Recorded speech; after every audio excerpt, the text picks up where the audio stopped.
National income की equation ऐसे ही पूरी नहीं होती है, इसमें कुछ मसाले भी लगते हैं और इन मसालों का नाम है एनआईटी और एनएफआई।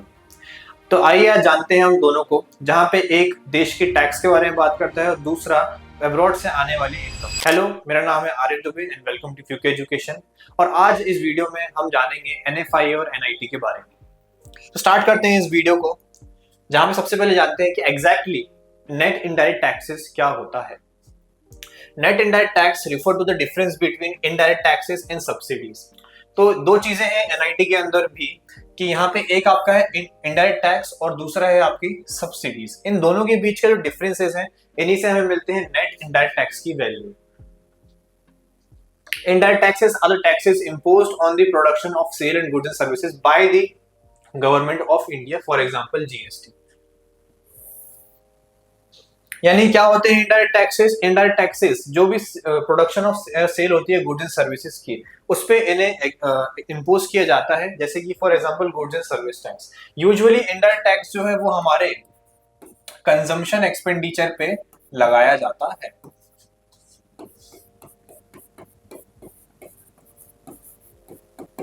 अब क्या होता है कंजम्पशन एक्सपेंडिचर? यानी वो खर्चा जो हम अपने खुद के कंजम्पशन के लिए करते हैं। आप कोई भी गुड्स एंड सर्विसेज को परचेज करते हैं, तो उस पे जो भी आप एडिशनल टैक्स पे करते हैं, उसी को हम बोलते हैं इनडायरेक्ट टैक्स। टैक्स मेनली दो कैटेगरीज में डिवाइडेड होते हैं, इनडायरेक्ट और डायरेक्ट। या बाकी हम आगे जाके कुछ चैप्टर्स में पढ़ेंगे, लेकिन अभी हमारा यहाँ पे ये जानना जरूरी है कि जो इनडायरेक्ट टैक्स है वो इम्पोज किया जाता है हमारे कंजम्पशन एक्सपेंडिचर पे, जैसे कि sale of goods and services या फिर उस पे प्रोडक्शन पे। वहीं पे अगर हम बात करें सब्सिडीज का, तो क्या होती है subsidies? Subsidies are the economic assistance given to the firms and household by the government with the aim of general welfare। यानी कि एक तरह की सहायता होती है ये सरकार की ओर से, किसके लिए? फर्म्स और हाउसहोल्ड के लिए। यहाँ पे क्या बोला गया? Economic assistance. यानी कि जहाँ पे गवर्नमेंट टैक्सेस में कुछ पैसा आपसे चार्ज करती है, वहीं पे सब्सिडीज में वो कुछ पैसा आपको देती है, जिससे कि आपका कुछ भला हो सके। यूजुअली गवर्नमेंट इसका जो मेन एम रहता है गवर्नमेंट का, वो रहता है general welfare. It is also known as financial assistance. For example, LPG cylinder in India is sold at a less rate or subsidized rate। यानी कि आपने देखा होगा कि जो LPG सिलेंडर्स होते हैं उस पे कुछ सब्सिडीज मिलती है, यानी कि वो कम रेट पे सेल किया जाता है। तो जो कम रेट है, जो डिफरेंस है, उसी अमाउंट को हम यहाँ पे सब्सिडी बोलते हैं। तो यूजुअली आप देखें दो चीजें एक आपसे ली जा रही है, वो है टैक्स, और दूसरा जो आपको दिया जा रहा है वो सब्सिडीज। इन दोनों के डिफरेंसेस से ही हम क्या निकालते हैं? Net indirect taxes. तो आप देखें एनआईटी यानी कि net indirect tax is equals to IT indirect tax minus subsidies. यानी कि इन दोनों का डिफरेंस जो भी हम रहेगा उसी को हम बोलेंगे क्या? एनआईटी। और एनआईटी का हम इस्तेमाल करते हैं, जैसे कि हमने पिछले वीडियो में देखा था, फैक्टर कॉस्ट और मार्केट प्राइस पे स्विच करने के लिए। देख सकते हैं आप यहाँ पे आपको मार्केट प्राइस गिवन रहता है और फैक्टर कॉस्ट रहता है। किसी भी कोई भी आपके पास नेशनल इनकम का एग्रीगेट है, for example GDP at MP. अब मैं बोलूं आपको कि आप कैलकुलेट करें इसमें क्या? GDP at FC. क्या मतलब हुआ इसका? Gross domestic product at market price से आपको कैलकुलेट करना है gross domestic product at factor cost. यानी कि आपको मार्केट के प्राइस से फैक्टरी कॉस्ट पे जाना हो। तो अगर मैं आपको बोलूं कि ये पेन है, जैसे कि मैंने इसको 5 रुपए में मैन्युफैक्चर करा, तो 5 रुपए जो है वो मेरा क्या हो जाएगा? वो मेरा फैक्टर कॉस्ट हो जाएगा। इस पे गवर्नमेंट ने कुछ टैक्स इंपोज करा और उसको सब्सिडीज भी दी। तो मैंने कहा कि फॉर एग्जाम्पल इस पे गवर्नमेंट ने 7 रुपए का टैक्स लगाया, तो पेन की वैल्यू हो गई 12 रुपए, और 2 रुपए कहीं से सब्सिडीज ही मिल गई। तो यहाँ पे जो एग्जांपल है कंप्लीटली हाइपोथेटिकल है, पर मैंने माना कि ठीक है 7 रुपए टैक्स लगाया और 2 रुपए सब्सिडी दे दी। दोनों का डिफरेंस कितना हुआ? 5 रुपए का। तो अब इस फैन की वैल्यू कितनी हो गई? 10 रुपए। यानी कि अब मैं इसे मार्केट में 10 रुपए पे सोल्ड करूंगा। तो यहीं पे जो 10 रुपए है वो क्या हो जाएगी आपकी? वो 10 रुपए आपका मार्केट प्राइस हो जाएगा। और जो फैक्टर कॉस्ट है वो कितना है? वो 5 रुपए है। इन दोनों का डिफरेंस क्या है? और वो है आपका difference NIT, net indirect tax. यानी कि जब मैं जीडीपी एट एमपी में से एनआईटी को डिडक्ट करूंगा तो मुझे क्या मिल जाएगा? GDP at FC. तो आप देख सकते हैं यहाँ पे मार्केट प्राइस से फैक्टर कॉस्ट पे जाने के लिए मैंने क्या करा? एनआईटी को माइनस करा, फैक्टर कॉस्ट पे आ गए। सिमिलरली अगर एक क्वेश्चन मुझसे बोलता कि आप फैक्टर कॉस्ट से किस पे मूव करो? मार्केट प्राइस पे, यानी कि कोई और एग्रीगेट दिया होता, जीडीपी एट एफसी दिया होता और बोलते कि जीडीपी एट एमपी पे जाइए, तो मैं क्या करता? फिर मैं यहाँ पे नेट इनडायरेक्ट टैक्स को ऐड कर देता। ठीक है, तो इस तरीके से हम यहाँ पे मूव ऑन करते हैं जब भी हमें ऐसा कुछ कैलकुलेट करने को दिया जाता है। सिमिलरली एक और हमारे पास टर्म होता है और वो है net factor income from abroad यानी कि NFIA.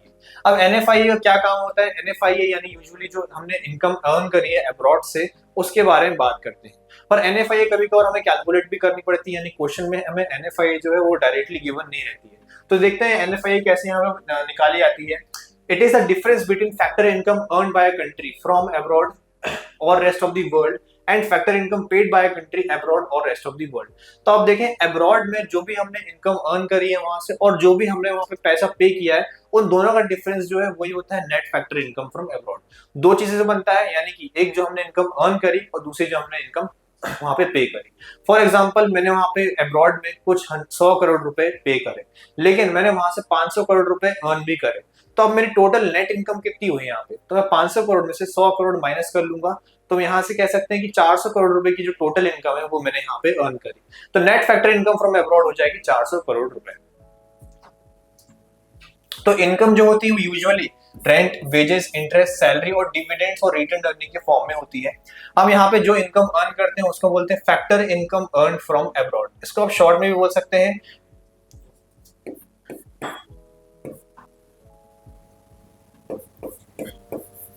Factor income earn from abroad. इसको आप बोल सकते हैं शॉर्ट में FIFA, factor income earn from abroad, minus factor income paid to abroad, जिसको आप शॉर्ट में लिख सकते हैं factor income paid to abroad यानी फीटा। तो आप इस फॉर्मूले को इस तरीके से याद कर सकते हैं NFI is equal to FIFA minus FITA, यानी कि जो भी आपने इनकम अर्न करी टोटल उसमें से माइनस कर लें जो भी आपने इनकम पे करी, जो भी आपका पेमेंट था बाहर, उन दोनों का डिफरेंस क्या हो गया? आपका एनएफआई। याद रखें एनएफआई हमेशा पॉजिटिव वैल्यू में नहीं आता है। कभी कभार ऐसा होता है कि हमने इनकम कम अर्न करी होती है और हम ज्यादा पे कर दिया होता है, तो कभी कभार एनएफआई की वैल्यू नेगेटिव भी हो सकती है। तो हमें यहाँ पे एनआईटी कैलकुलेट करना है। सब्सिडीज आपको गिवन है 250 रुपीज और इनडायरेक्ट टैक्सेस की वैल्यू गिवन है 170 रुपीज, यानी गवर्नमेंट के थ्रू हमें 250 रुपीज रिसीव हुए और हमने 170 रुपीज एज टैक्सेस पे करे। तो एनआईटी निकालने के लिए आप क्या करेंगे? इनडायरेक्ट टैक्स माइनस सब्सिडी, यानी कि इनडायरेक्ट टैक्स की वैल्यू जो कि कितनी यहाँ पे गिवन है 170 रुपीज, तो आप 170 रुपीज में से माइनस कर लेंगे जो कि 250 रुपीज आपकी सब्सिडीज थी उन्हें, जिसकी वैल्यू आपको कुछ मिलेगी -80 रुपीज, राइट। तो आप यहाँ पे ध्यान रखें कि जो वैल्यूज है वो जरूरी नहीं कि हमेशा पॉजिटिव में, वो वैल्यूज नेगेटिव में भी आ सकती है। जैसे कि यहाँ पे सब्सिडी की वैल्यू ज्यादा थी टैक्सेस से, इसलिए यहाँ पे एनआईटी की जो वैल्यू है वो नेगेटिव में -80 रुपीज। अब जब आपको एनआईटी और एनएफई समझ में आ गया है तो आप डिफरेंट एग्रीगेट जो है नेशनल इनकम के लिए कैलकुलेट कर सकते हैं। National income to domestic income से लाके सारे के सारे 8 आप एग्रीगेट जो है कैलकुलेट कर सकते हैं। अगर आप ऐसे और वीडियोस को और इन डेप्थ चाहते हैं तो आज ही डाउनलोड करें फ्यूका एजुकेशन ऐप को, and also don't forget to like, share and subscribe. Thank you.